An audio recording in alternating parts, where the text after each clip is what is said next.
Shalom sahabat terkasih di dalam Tuhan Yesus Kristus. Salam damai, salam sejahtera untuk kita semua.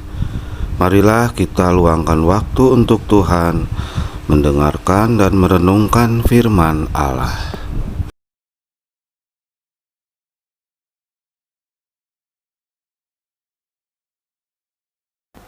Bacaan dari kitab Yunus bab 4 ayat 1-11, Senin 1 November 2021.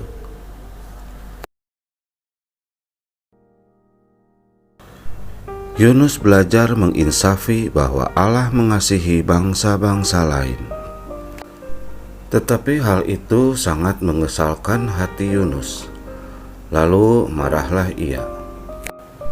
Dan berdoalah ia kepada Tuhan, katanya, "Ya Tuhan, bukankah telah kukatakan itu ketika aku masih di negeriku? Itulah sebabnya maka aku dahulu melarikan diri ke Tarsis, sebab aku tahu bahwa Engkaulah Allah yang mengasihi dan penyayang, yang panjang sabar dan berlimpah kasih setia, serta yang menyesal karena malapetaka yang hendak didatangkannya. Jadi sekarang ya Tuhan, cabutlah kiranya nyawaku, karena lebih baik aku mati daripada hidup." Tetapi firman Tuhan, "Layakkah engkau marah?" Yunus telah keluar meninggalkan kota itu dan tinggal di sebelah timurnya. Ia mendirikan di situ sebuah pondok dan ia duduk di bawah naungannya, menantikan apa yang akan terjadi atas kota itu. Lalu atas penentuan Tuhan Allah, tumbuhlah sebatang pohon jarak melampaui kepala Yunus untuk menaunginya, agar ia terhibur daripada kekesalan hatinya. Yunus sangat bersukacita karena pohon jarak itu. Tetapi keesokan harinya ketika fajar menyingsing, atas penentuan Allah datanglah seekor ulat yang mengerek pohon jarak itu sehingga layu. Segera sesudah matahari terbit, maka atas penentuan Allah bertiuplah angin timur yang panas terik, sehingga sinar matahari menyakiti kepala Yunus. Lalu rebahlah ia lesu dan berharap supaya mati, katanya, "Lebih baiklah aku mati daripada hidup." Tetapi firman Allah kepada Yunus, "Layakkah engkau marah karena pohon jarak itu?" Jawabnya, "Selayaknya lah aku marah sampai mati."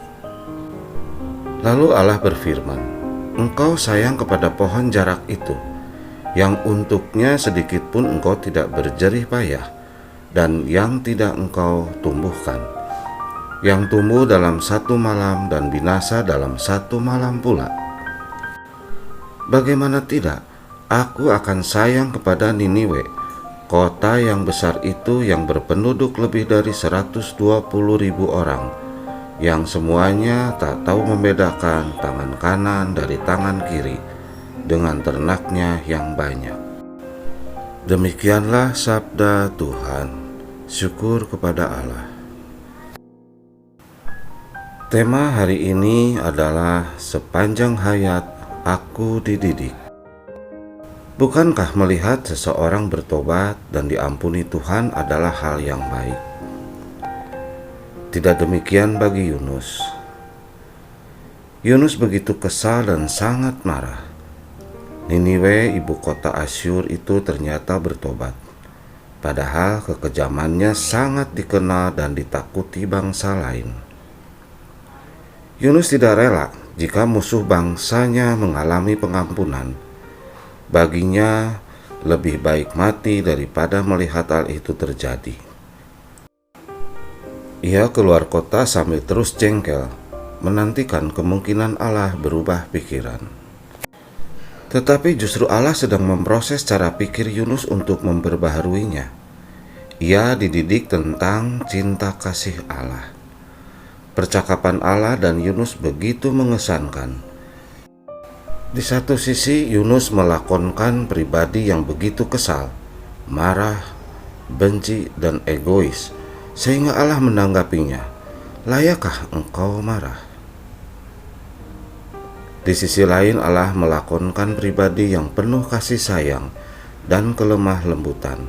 Ia panjang sabar dan terus berupaya memberi pengertian. Atas kemarahan Yunus, Allah menunjukkan bahwa rasa sayang Yunus atas pohon jarak itu tak beralasan. Allah menerobos pola pikir Yunus. Allah mengasihi bukan hanya bangsa Israel. Bangsa Niniwe yang besar juga dikasihinya sebagai ciptaannya. Bagaimana Allah menerobos kelakuan hati dan pikiran kita? Teks ini memperlihatkan kelembutan Allah serta kesabaran dan kasih sayangnya. Ia hendak membimbing pribadi yang berkepala batu, tegak, tengkuk, dan egois. Ia sabar dalam mendidik kita. Seberapa banyak kegagalan kita dalam memahami maksud Allah, sebanyak itu pula Ia mendidik, bahkan lebih daripada itu. Meski kita sulit berubah dan tak jarang memprotes Allah, atau kita marah atas detail kehidupan yang menyakitkan dan kecewa atas jawaban doa, Allah tetap sabar karena itu bagian dari proses didikannya untuk kita. Allah begitu sabar, Ia tak pernah lelah mendampingi untuk mendidik kita. Sebagai Bapa yang mengajari anak-anaknya tentang yang baik dan benar. Di sepanjang hayat kita, Tuhan melakukannya bagi kita, supaya kelakuan kita diterobos dan diperbaharui. Jangan pernah lelah dalam menerima dan menjalani didikan hidup, karena Bapa yang panjang sabar adalah guru kita. Demikianlah sabda Tuhan. Syukur kepada Allah. Terima kasih sahabat terkasih dalam Tuhan Yesus Kristus telah mendengarkan firman Allah. Semoga kita diberkati oleh Bapa, Putra, dan Roh Kudus. Amin.